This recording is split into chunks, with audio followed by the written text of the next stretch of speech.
direct flight for this sensor experiment. The first flew last October. We talked to the team and they told us they got some great data from that. And the goal here with this second flight is to further test the suite of sensors to reduce the risk and increase the confidence for successful missions to the moon.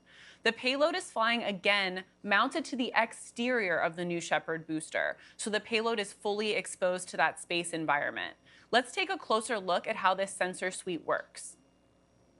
As you can see here in the graphic, the sensors are located right there in the ring fin on top of the New Shepard booster, and they give a view of the ground during ascent and descent. The avionics are tucked under the top of the propulsion module, and we have three main components working in this sensor suite. One of the sensors is responsible for determining the lander's speed and ground range. The second takes live pictures and correlates them to existing surface imagery. For this mission, we're using the West Texas desert imagery, but we have shown it works well for simulated lunar imagery too. And lastly, the final piece here is the descent and landing computer, which integrates those navigation sensors to support precision landings. And these sensors will allow much higher landing accuracy than was available during the Apollo era. That's right, Jackie. And I know that we took a lot of those learnings from that first flight and they've been incorporated into the second flight here today on New Shepard. So let's go ahead and take a closer look at that. The goal of the Tipping Point program is to advance our technologies for landing on the moon. We've been collaborating very closely with NASA on this program. NASA has been developing various sensors, LiDARs, landing vision systems for a few years now, yet they haven't had a capability to test them out. With New Shepard, you can start to think about taking a technology and flying it multiple times so that you can really understand how it's going to perform in the space environment. The beautiful thing about the New Shepard payload module is it's similar in size and descent trajectory to a lunar lander. So we're replicating landing on the moon using New Shepard. This will be our second of two planned flights for the program. We wanted to do multiple flights. We wanted to validate the data that we would get on the first flight and then keep going.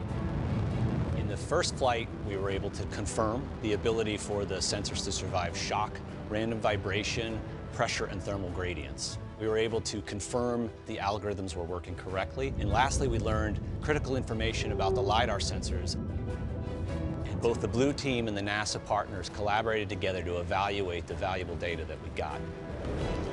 And we constantly have technical interchange meetings with our NASA collaborators. We have them joining us for these flights. We have them working with us to evaluate the data. And then we've placed it on data.nasa.gov for the community of space developers who also want to use these NASA sensors. So the data we gather from the second flight will first be compared to the previous flight to help us gain further confidence and verify the accuracy of the sensors. And from there, it's going to inform decisions we make on future investments in this technology, as well as define mission profiles for landing operations.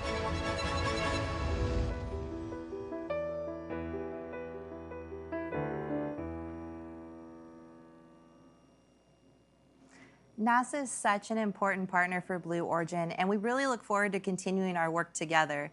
Recently, Jackie had the chance to talk to John Carson, NASA's Technical Integration Manager for Precision Landing.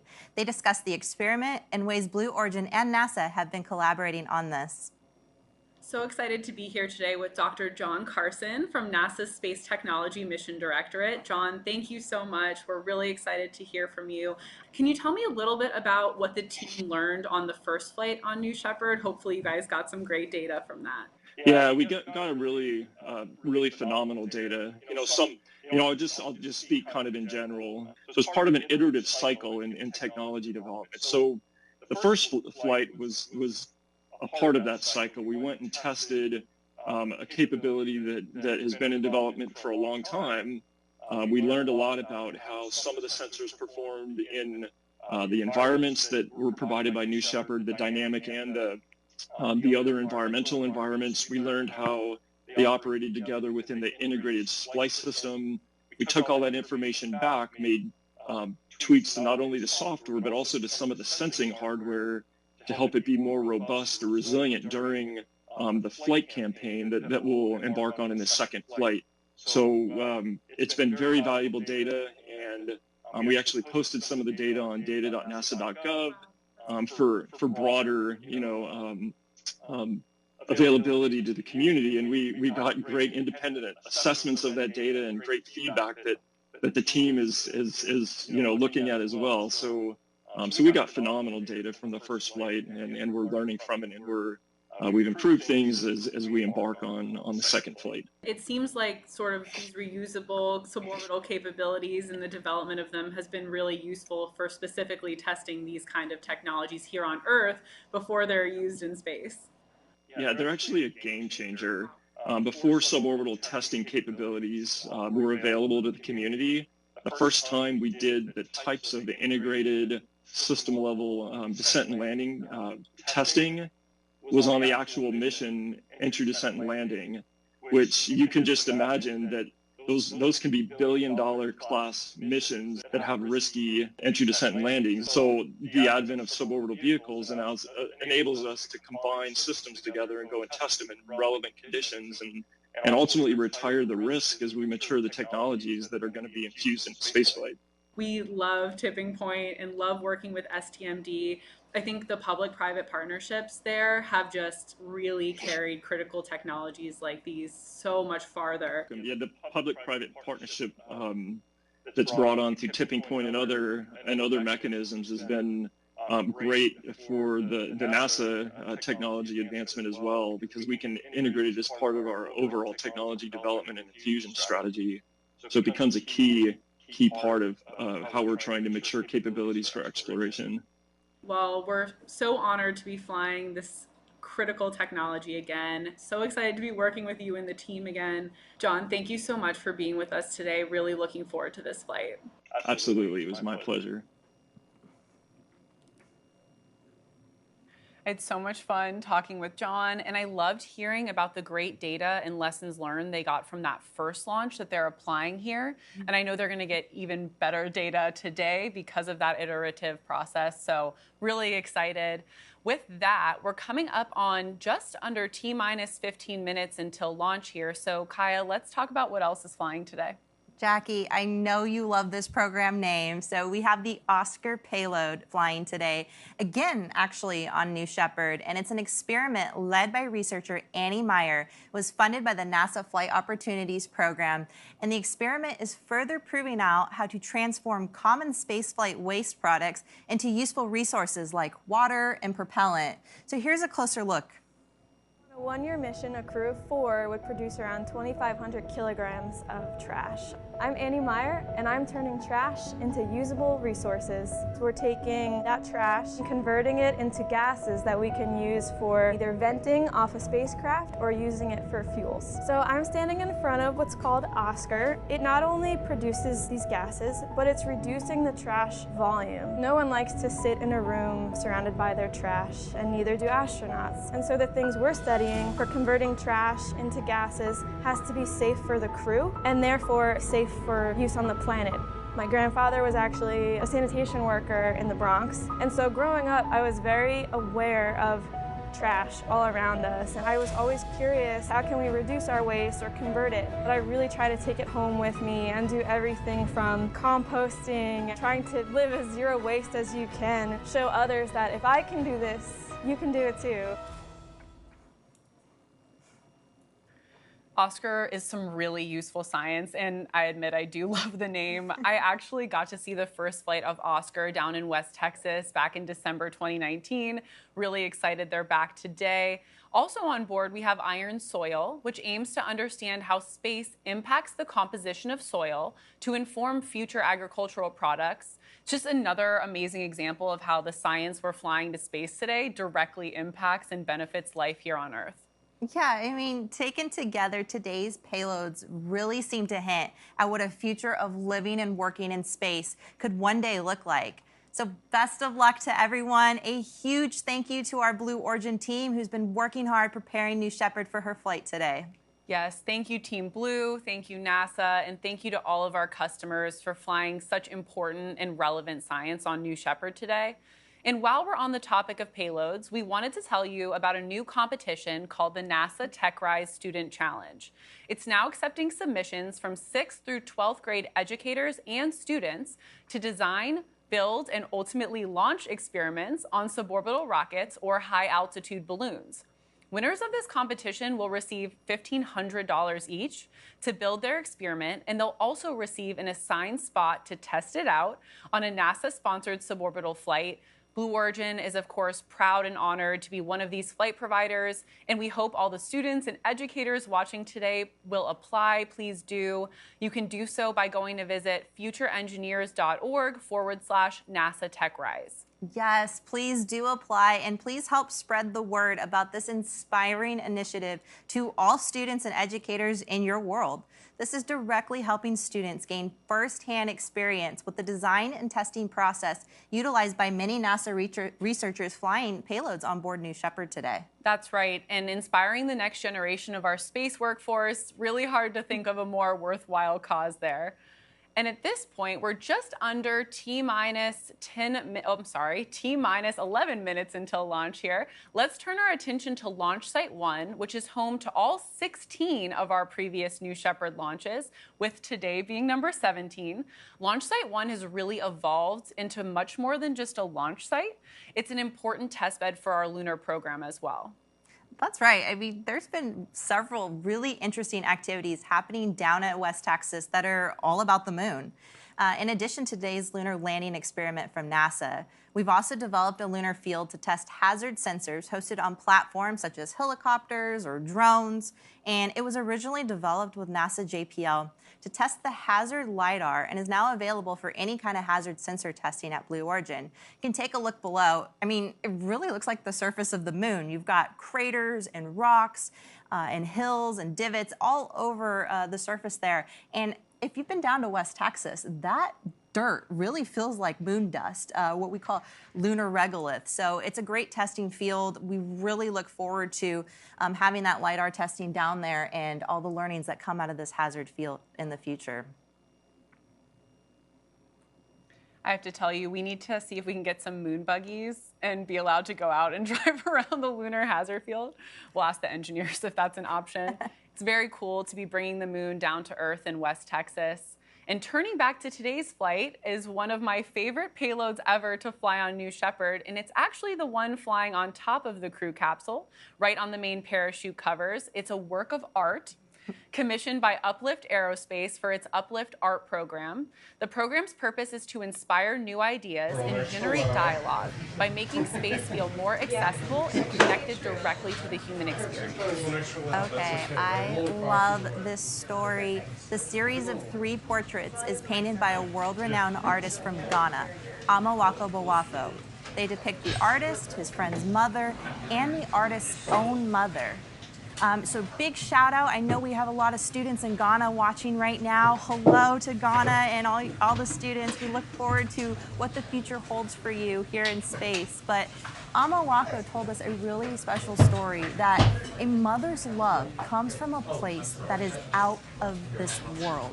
So, I mean, how appropriate is it that his art is literally flying to space today? It's so special, and you just saw Amawako's art perched on the main parachute panels on New Shepard. There you see it in this B-roll. And I have to say, space is, of course, about pushing the limits of science and technology, but it's also about the human experience. And you do feel that when you see something like Amawako's art for the first time and hear his story. I know my mom is probably wondering what I've done for her lately when Amawako's mom is going to space, which is very cool. And today's flight is truly the epitome of STEAM, science, technology, engineering, art, and math. Well, it does look like we are in a brief hold here, so let's take a look at New Shepard on the pad. Thank you for your patience today. Promise not to make it a habit. 2 items for all of you at the top. As you all know, last month, the White House, we announced the president will be hosting would be hosting a meeting, I should say, with private sector leaders on August 25th, which is, of course, tomorrow, on cybersecurity. The President, members of the Cabinet, and his national security team, and private sector and education leaders are going to be meeting to discuss how we can work together to collectively improve the nation's cybersecurity. The escalating cyber threats we face require a whole-of-nation effort. The President will be joined by leaders from the tech, the critical infrastructure, insurance, and education sectors, and we will have more details for you later today, but I just wanted to note that is happening tomorrow, and there's, of course, a lot of ground that we will be covering. I know a number of you have been asking this as well, and yesterday evening the President spoke, or last night I should say, the President spoke to New York Governor Kathy Hochul prior to her being sworn in as Governor of New York. He congratulated her on her new job and historic role as the next Governor of New York. They talked of their shared time at Syracuse University, and Governor Hochul told the President she wanted to visit Washington to meet with him to discuss infrastructure and how to work together to improve the lives of New Yorkers. The President looks forward to hosting her at a future date. As you know, she also joined a call on Saturday with other Northeastern governors, with the President, the FEMA Administrator, and Homeland Security Advisor Liz Sherwood-Randall to discuss Tropical Storm Henri and the federal response to help mitigate the storm's impact. With that, Amar, go ahead. On the back that says you are one of the first. Sure. First, on Taliban spokesman said today that the group would bar Afghans from accessing the roads leading to the airport to allow foreigners to pass. I guess for evacuation efforts, what does this mean for Afghans who assisted and can't get through now? What are you going to be? Does this effectively cut off those Afghans from being evacuated? No, that is not how you should read it. One, I should note we have been in direct contact, not just with American citizens, but with SIV applicants, special immigrant visa applicants, and Afghans whose departure we are facilitating, about how and when to come to the airport. And our expectation, which we have also conveyed to the Taliban, is that they should be able to get to the airport. It is also true, and I know this may be some of the confusion out there, that there are a number of Afghans who may not qualify for these programs. And we've seen over the past 9 days a rush of people attempt to come to the airport. We certainly understand that, but that also creates a security risk, and one that we have great concern about. So to be clear, individuals who are eligible for special immigrant visas or others who we are helping facilitate their evacuation and their departure, we are in touch with them or working to be in touch with them about how and when to come to the airport, as well as American citizens, as you well know, and we expect that they will be able to reach the airport. The Taliban are saying that they don't want Afghans to leave, that now they want these Afghans to stay, that they're needed to rebuild the country. Again, our expectation and what we will continue to convey directly through a range of channels we have is that the individuals, the special immigrant visa applicants, those who are eligible, those who we are facilitating their departure will be able to reach the airport. Oh my gosh, especially Wally. The statement they just put out about a half hour ago with the August 31st deadline sticking to it. The President has, from allies, both here at home and abroad, have wanted him to push that deadline back some. And also critics of the President are speaking out very strongly on this decision. What do you say to those who are criticizing the President by sticking to this deadline in amounts for him to capitulating to the Taliban? Well, first, and I think I'm just going to read the statement. I know a number of you have seen it, but just in case, because I think it has quite a bit of additional context that is not exactly aligned in he stuck with the deadline as you just conveyed. During a meeting this morning with the G7 leaders, the President conveyed that our mission in Kabul will end based on the achievement of our objectives. That is a key component there. He confirmed we are currently on pace to finish by August 31st. As you all know, in the last 9 days, we have effectively helped evacuate 57,000 people, and that has continued to escalate the number of people we're getting out each day. And our focus is and continues to be on evacuating Americans who want to come home, third country nationals, and Afghans who are our allies during the war. He also made clear that with each day of operations on the ground, we have added risk to our troops with increasing threats from ISIS-K, and that completion of the mission by August 31st depends on continued coordination with the Taliban, including continued access for evacuees to the airport. In addition, as we noted in the statement, he asked the Pentagon and the State Department for contingency plans to adjust the timeline should that become necessary. So I think there's quite a bit of context in there, including the threat from ISIS-K, which is quite real and one that we are tracking and monitoring very closely from our national security and intelligence teams, to the continued cooperation of the Taliban as it relates to getting American citizens and our key allies on the ground to the airport. And the third, of course, is ensuring that we have contingency should they be needed. So I think those are pretty important caveats in the reporting. Go ahead.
At this point, we're looking at about another 5 minutes of hold time here to check stability of voltage pressure and stability of our solution here. Flight would currently meet our column conditioning requirements with 2 out of 3 sensors showing bus range with 14.3 psi on the LH2 side, and we're just verifying stability with this extra 5 minutes of hold.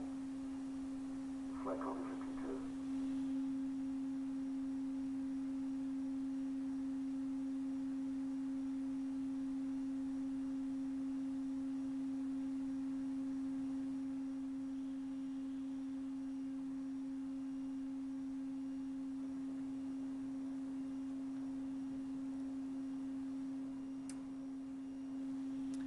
Well, we're going to be in a hold here just a little while longer, so it's the perfect time to talk about aviation icon Wally Funk. As you know, Wally flew on our recent first human flight. She's the oldest person ever to fly to space, and her resume is quite impressive. I know, Kaya, as an aviator, you must be so inspired by Wally's story. Absolutely. I think we all grew up looking up at Wally, and what an amazing inspiration she has always been and continues to be. Yep. And it was such a big deal that Wally finally got the chance to go to space after being an early Mercury woman in the NASA program. Her hometown of Grapevine, Texas, threw her a parade and declared August 7th Wally Funk Day, which is, of course, now the best day of the year. So let's take a look. It was so good to see everyone here today on Wally Funk Day.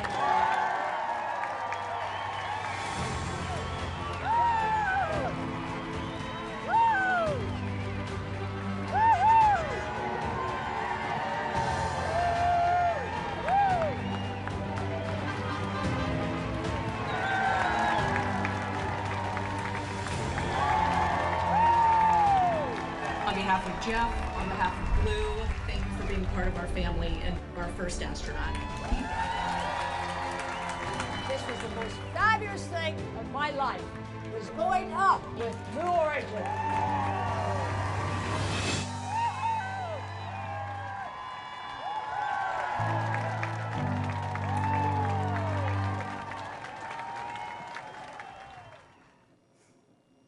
Wally Funk, truly a national treasure. And I can't get over how many young people, especially young women, must have been inspired by Wally's flight.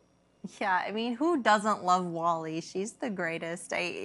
All the little girls watching and the young kids, what an inspiration that this woman's journey has been throughout her life, really. She started young. She always wanted to fly to space. She had to wait till she was 82 years old to fly. But I think the biggest takeaway from this is you're never too old to live out your dreams. And so dream big and make it happen. It's never too late. Couldn't agree more. And we are still in a brief hold here, so let's check in again on New Shepherd at the pad.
Well, we are out of the hold, and I do love seeing New Shepherd and hearing New Shepherd as she prepares for launch today. Kaya, can you tell us a little bit about our nonprofit Club for the Future and the work they're doing to inspire the next generation? Absolutely. So sharing the crew capsule with the science payloads today are thousands of postcards from students around the world flying on behalf of Club for the Future. We dedicate space on every flight to fly postcards, and it's a core initiative of our foundation. It's one of the most tangible ways that we can make space feel accessible to students of all ages.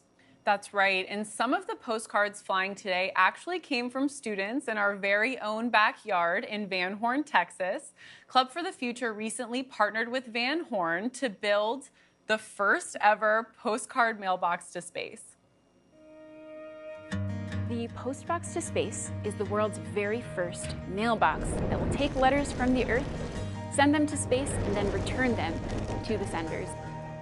What a great drawing. This has been really an unprecedented collaboration between Club for the Future, Van Horn High School, and Blue Origin. It is an immense project that's been taken on by 7 juniors and seniors of Van Horn High School who've decided that they have an interest in welding.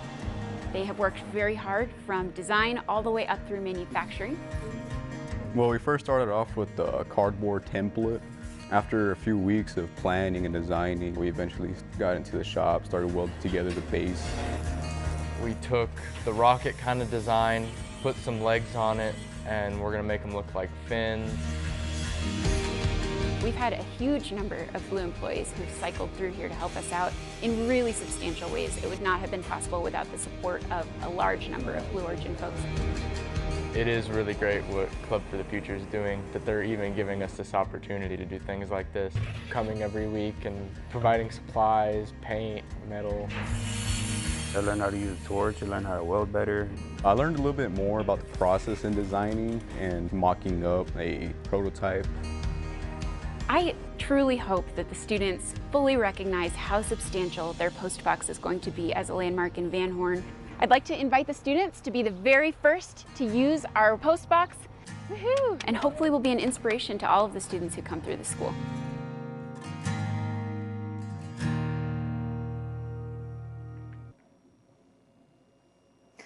Jackie, I don't know about you, but I am a girl who loves to tinker with tools, and I've got to say that that postbox is so cool. Amazing job, everyone. And here's another cool one from our club that may actually be coming to a backyard near you soon. That's right. In fact, earlier this week, Club for the Future announced the SD's New Shepherd model rocket is now available.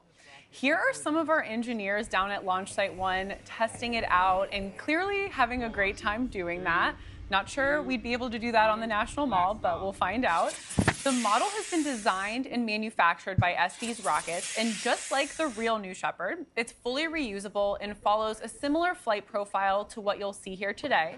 The capsule even separates from the booster near apogee and floats back to Earth under parachute for a gentle touchdown in your backyard. I love it. I mean, to be a kid in this day and age and even an educator is amazing. My dad is a retired public school teacher, and STEAM resources were just so limited when he was in the classroom. I think he's a little jealous of what's available these days. I know I am. Kids are getting to launch their own missions. It really is an exciting time. And what's also cool is with each model rocket comes a Club for the Future postcard you can send to space and back on the real New Shepherd. And of course, they're shipping in time for the holiday season. So go check it out at the Blue Origin shop. I can't wait to get mine. And I know Club is very busy, so there's another initiative Club is involved with that's about to roll out with several leading STEM education partners, right, Kaya? Yeah, that's right, Jackie. One program that's about to launch is called Project Janos.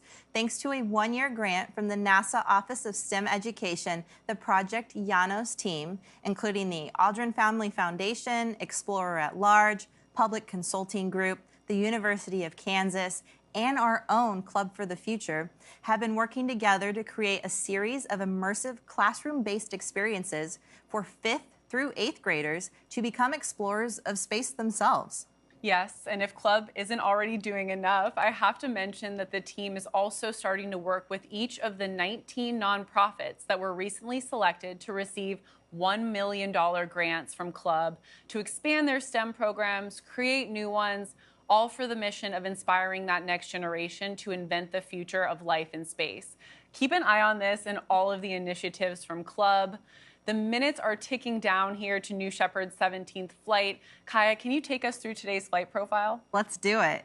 So the rocket is sitting on the pad right now, full of capsules, or full of payloads that are sitting inside the capsule. As soon as the rocket lifts off, it'll hit about 75 kilometers where that spring-loaded system will separate the capsule from the booster. The capsule will continue up over the Kármán line, which is 100 kilometers up. And the booster is actually more aerodynamic than the capsule, so it's going to come down faster than the capsule. And right before it lands, it's going to reignite the BE-3 engine and come down for a nice soft landing on the pad. Now, as the capsule is getting that microgravity time, it's going to start to slow itself down. It's not as aerodynamic. It's got some more drag. It's going to send up some drogue chutes, and then that's going to slow the capsule down, and then 3 big, beautiful chutes will appear where the capsule glides down slowly to the ground with a thruster system that will then give that nice cushiony landing. Now, the most important part is as that booster's coming down, it's got the LiDAR sensors on it, and that's really simulating a lunar landing, and so they're getting a lot of information as the booster comes down. It's really when those sensors get to go to work. So can't wait to see after today's flight the new information that they're going to get off of those sensors. Me too, and I'm so excited to see that flight profile live in action here shortly. New Shepard operational payload mission, New Shepard 17 with NASA's lunar landing sensors, so much from Club for the Future, and a number of other really critical science and research. Well, it is nearly showtime here. We're getting ready to hand it over to New Shepard as she starts to come alive for launch. New Shepard is fully autonomous, so in a couple seconds here, the rocket is going to go through a series of final subsystem checks. Let's wait for that and look, but also listen.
There you see those aft fin checks, the fins at the base of the booster that help direct the vehicle on ascent and descent.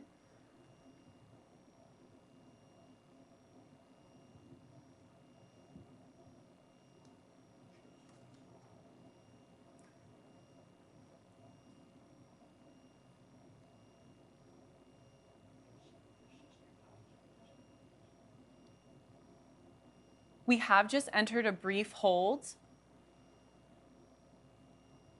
But there you can also see that BE-3 engine nozzle gimbaling at the bottom of your screen. That BE-3 is moving to help maneuver the rocket and ensure a free range of motion.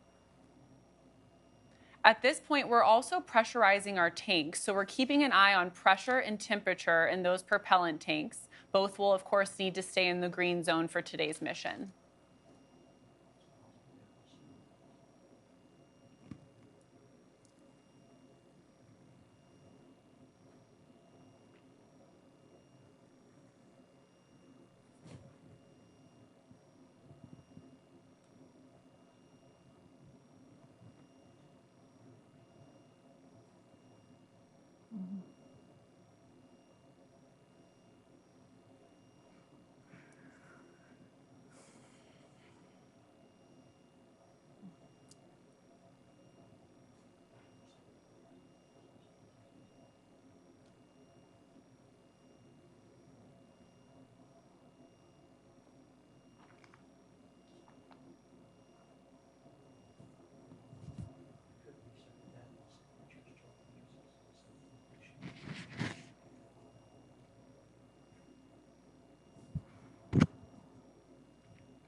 If you're just joining us, we are in a brief hold here, but we are at T-minus 1 minute and 15 seconds until New Shepard's 17th mission to space.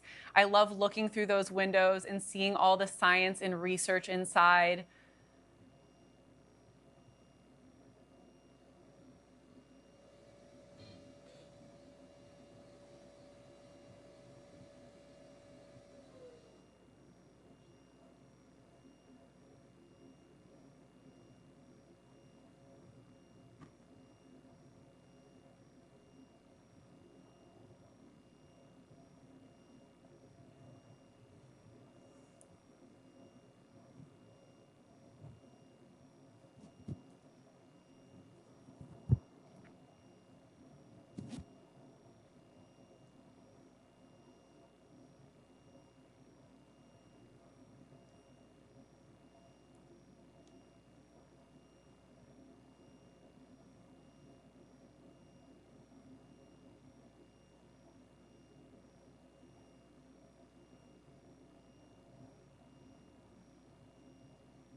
We are still in a brief hold here at T-minus 1 minute and 15 seconds until New Shepard's 17th mission to space. We'll keep you updated here shortly.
The team is currently dealing with a payload readiness issue. We just spoke with Mission Control. We're in a continued hold at T-minus 1 minute and 15 seconds here at New Shepard's 17th flight to space. So just be patient with us here until we release the hold.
Thank you all for joining us today for NS-17. As you can see, we have reset the clock to 10 minutes as the team works to address the payload issue, but we are still in a hold, so we'll check back with you soon.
Thank you all for your patience as we make sure our customer payloads are ready for today's mission. Thank you for joining us for NS-17.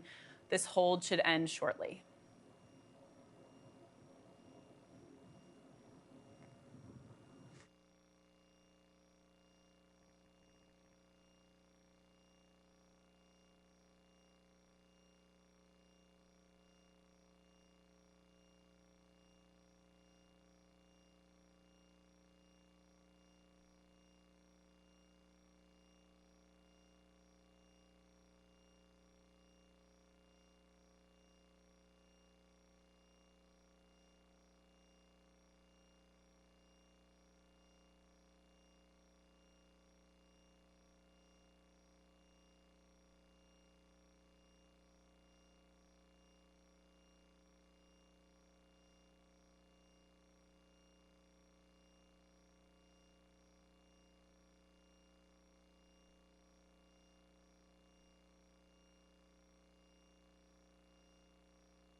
The count has resumed for New Shepard's 17th mission to space, full of payloads today. So excited for this science and research.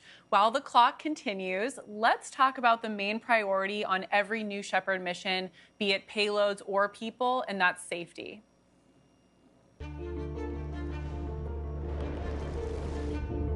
Human safety is fundamental to design, but especially the crew capsule. The capsule is the most highly redundant and safe spaceflight system that has ever been designed or flown. We have redundancy that if a system fails, you have a backup system, and in most cases, you have a backup to the backup system. The capsule is designed to be safe. Only 2 of the main parachutes open, and so we wanted to test that in real life on M5, and it worked perfectly. Now, if the capsule is going down way too fast, the retro rocket actually compensates by adjusting the amount of thrust. Our 3rd and 4th safety systems engage, which is a crushable section. Then the seats have a scissor mechanism that has further energy absorption. The capsule has an escape system designed in case there is something wrong detected on the propulsion module to get the astronauts away to safety. From the moment that we close the hatch, we can go escape enabled and have very high confidence that we can keep people safe. The overall mission of Blue Origin has remained completely the same. We are here to safely build the road to space.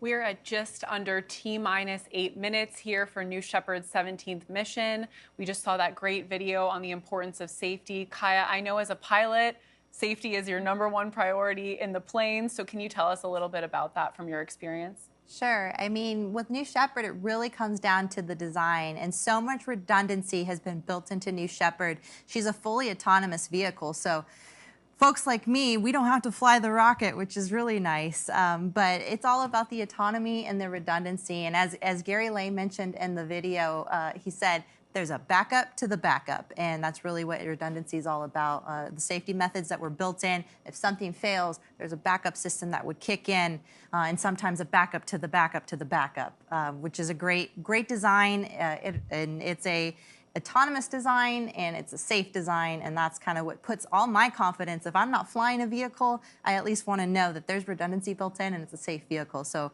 I'm ready to fly. Well, thanks, Kai, and let's take a look at that safe design out on the pad as she prepares for launch shortly.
As we wait for liftoff of New Shepard here in just about 4 minutes, let's talk about the history of the New Shepard program across all 16 previous flights, the why and the how of what we do, and it is all about safety. For New Shepard, we've been following an aggressive step-by-step approach from the beginning. The first time we flew New Shepard, we demonstrated every single aspect, re-entry, parachute deployment, and that mission was 100% successful for the capsule. M2 was about rolling in changes and trying it again. This time we stuck the landing, but we needed to show we could do it again. So that was what M3 was. For M4, we pushed the envelope, lighting the engine just seconds before it would impact the ground. We perfected it at that time. In M5, we intentionally did not deploy one of the main parachutes, and it worked perfectly. We had done a pad escape test that the capsule can launch and escape if there is an accident on the pad. The M6 mission was about testing that at its most stressing condition. We ignited the solid rocket motor in flight and showed that we can recover the capsule safely. For M7, what we introduced was a new capsule design. M8 was just a repeat, and then the third escape test was to show that we could escape in space. So on M9, the capsule lit off its solid rocket motor and landed safely. M9 and M13, we are flying payload missions for customers, giving us even more and more confidence in the capability of the New Shepard system. 13 was a perfect flight, preparing for the M14 mission, another verification check. We're ready for first human flight.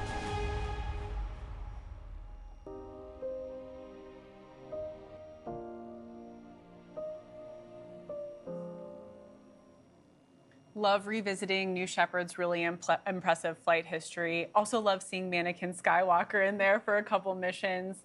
We are 2 minutes away from launch here. Let's hand it over to New Shepard as she sits on the pad and take a look.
Here we are, T-minus 1 minute until launch.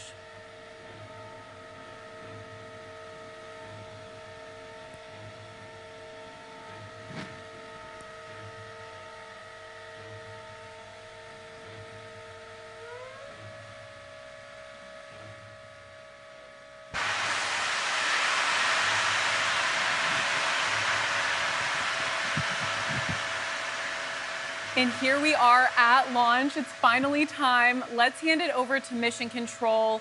Godspeed, New Shepard, and best of luck to our payload customers on board. T-minus 16 seconds, guidance internal. T-minus 10, 9, 8, 7, 6, 5, 4. Command engine start. 2, 1, 0.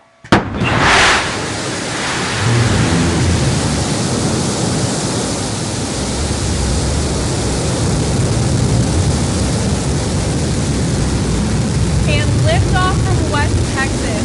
Mission Control has confirmed New Shepard has cleared the tower on her way to space from the West Texas desert, carrying lunar lander technology. technology, as well as New Shepard's first ever art installation. You can see on your screen we're gaining speed as New Shepard lifts off towards space.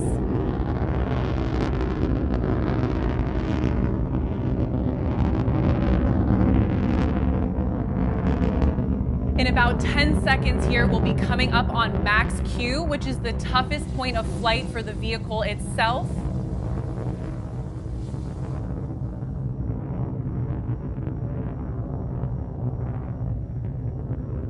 Look at her go. And we have successfully punched through max Q, where the aerodynamic stresses on the vehicle were at the maximum.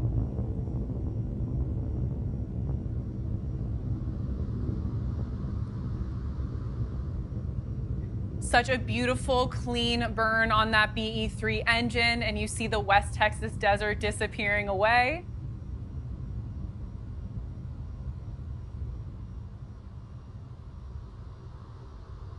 As you can see on your screen, that altitude monitor and that velocity are on the bottom.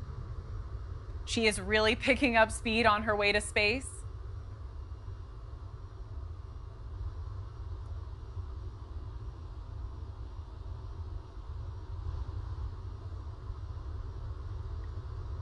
Keep an eye out shortly for that main engine cutoff, where we'll cut off that BE-3 engine. New Shepard is now coasting at over 1,700 miles per hour.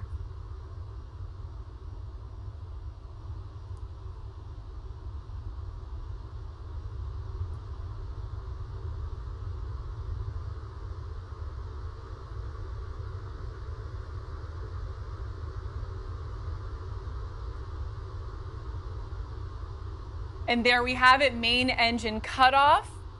New Shepard is at 2,000 miles per hour, and those experiments are just seconds away from getting their several minutes of microgravity and performing their research.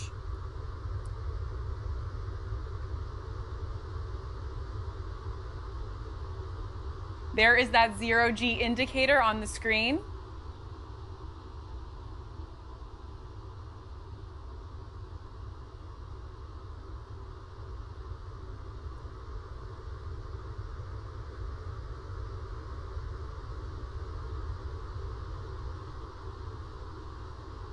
Shortly, you'll start to see those two distinct crafts as the booster starts heading back towards Earth, and those experiments in the capsule start performing their science.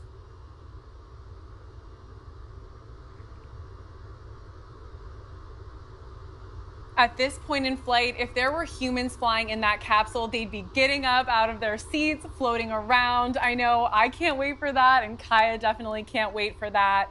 And super importantly for today, those payloads on board are experiencing 3 to 4 minutes of clean microgravity. Science is collecting its data, and that booster with its NASA lunar landing sensors are getting ready to come back for a precision landing in the West Texas desert.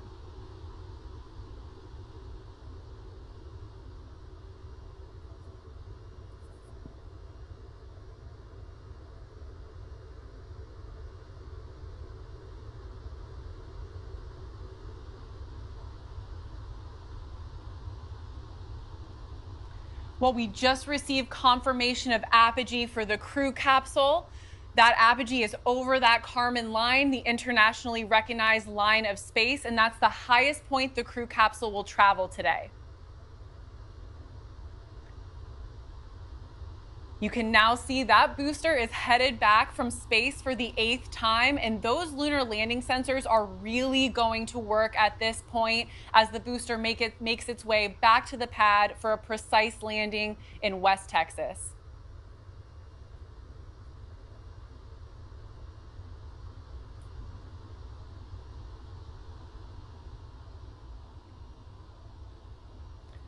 Shortly, the booster itself is going to reach its atmospheric pierce point, and what that means is it's when the rocket is returning from space and re-entering that atmosphere. So those fins and those control surfaces on the fins will start to have air pressure push against them.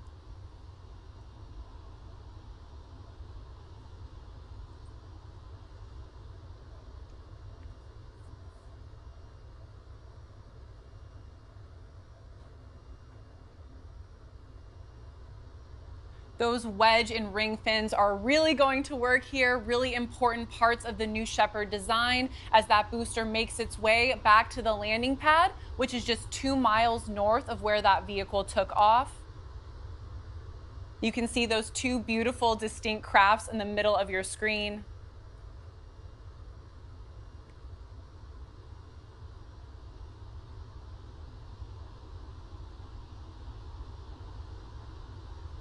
That West Texas desert starting to come into focus here on the right side of your screen.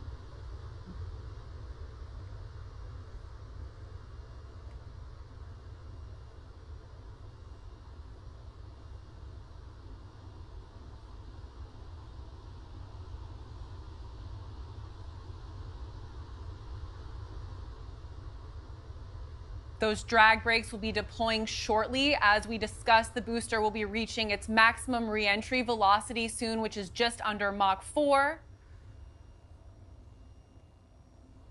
That booster shape causes a lot less drag than the crew capsule, so the booster will win this race back to Earth.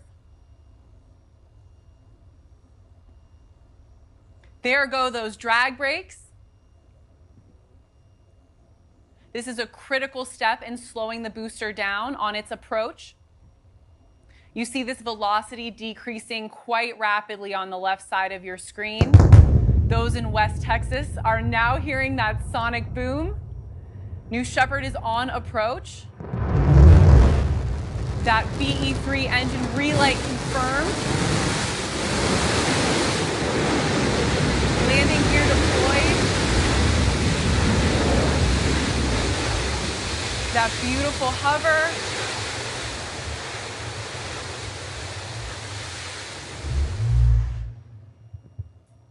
And booster touchdown, look at that, just like she was landing on the moon. Hopefully those NASA landing sensors got some incredible data today. I have to tell you, I'm often asked if that is slow-mo or CGI. It definitely is not, I can assure you that. Look at her there on the pad after her 8th trip to space for that booster. It just never gets old, Jackie. It never It's does. such a beautiful flight.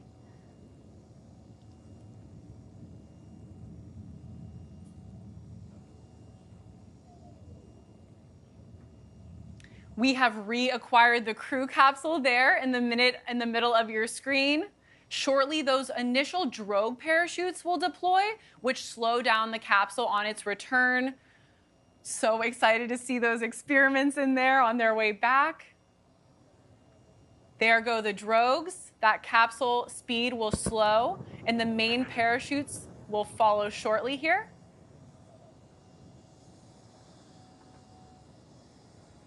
And there go the mains, further slowing the crew capsule here on its way back to the West Texas desert. They'll start to completely inflate here, and that West Texas landscape will come into the view in your background.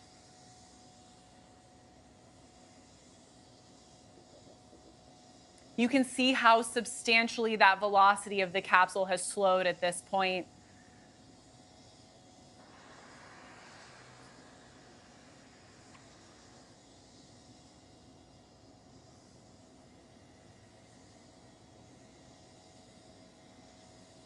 Do keep in mind as we approach the desert here, that West Texas dust does kick up a lot. Oh my gosh, you can see that beautiful capsule with the landed booster in the background there.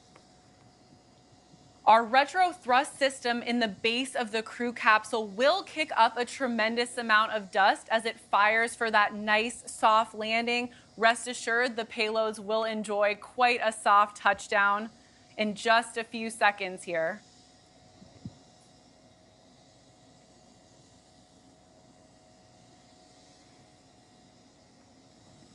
That shot is incredible.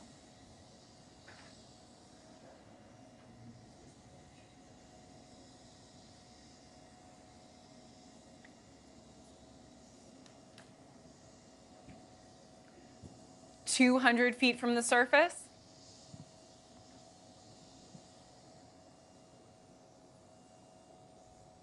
And touchdown of the crew capsule. Another beautiful launch and landing for New Shephard. Huge, enormous congratulations to Team Blue. Congratulations to our friends at NASA, especially in the flight opportunities and tipping point programs. And congrats to all of the customers who flew with us today. Just another beautiful flight. I cannot wait to see our next crew flight as well, coming up really soon. So everything looks to have gone so well. Let's take a look at some of the unofficial stats.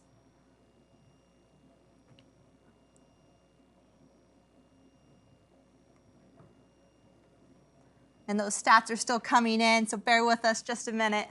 Here they are. All right, so our maximum ascent velocity, we went to 2,229 miles per hour. Our crew capsule apogee, the highest point that it reached was 347,430 feet. Our mission start time was at 9:31 a.m. Central Time. Thanks everyone for the patience on the holds, but as you can see, it always pays off. And our mission elapsed time was 10 minutes and 38 seconds. What an exciting, exciting 17th launch of New Shepherd today. If today inspired you, which we really hope it did, we encourage you to join our growing team here at Blue Origin. I can tell you, I've been at Blue for just under 5 years, and it is a really special place to work. Check our website for openings on the careers page. We cannot wait to see you one day at a Blue site near us. And until then, Jackie, thank you so much. This was such a cool experience, beautiful flight. Today was such a celebration of the payloads. And as we mentioned, we have another human flight coming soon. So again, if you're interested in purchasing a ticket to fly on New Shepherd, please visit blueorigin.com, click on the link Fly to Space, and we'll see you soon. Thank you, Kaya. It was so great teaming up with you today. Can't wait to team up in the crew capsule someday for our own mission. That's all from us here. Please follow Blue Origin's social and website for launch updates and what's next. Until our next launch, Gradatum Ferociter.